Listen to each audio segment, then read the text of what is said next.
الحمد لله رب العالمين الصلاة والسلام على خاتم النبيين وعلى آله وصحبه أجمعين أما بعد فأعوذ بالله من الشيطان الرجيم بسم الله الرحمن الرحيم قال الله تعالى في سورة النحل تالله لقد أرسلنا إلى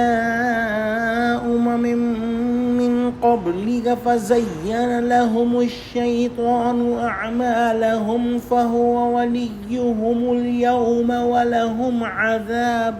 أليم۔ ترجمہ: خدا کی قسم ہم نے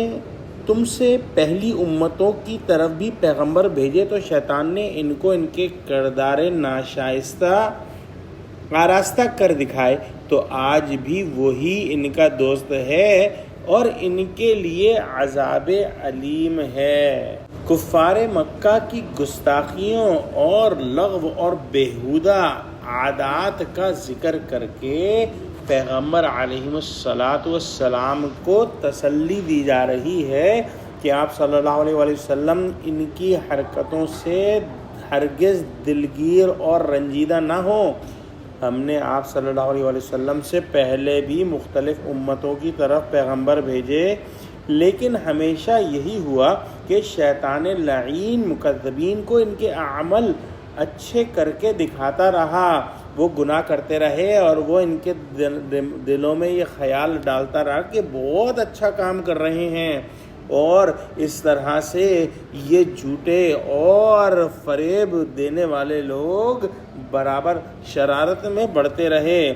آج وہ سب خدائی عذاب کے نیچے ہیں، اور شیطان جو ان کا رفیق ہے کچھ کام نہیں آتا، نہ ان کی فریاد کو پہنچ سکتا ہے۔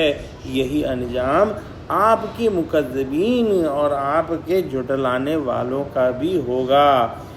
بعض نے فَهُوَ وَلِيُّهُمُ الْيَوْمَ کا مطلب یہ لیا ہے کہ شیطان جس نے اگلوں کو بہکایا تھا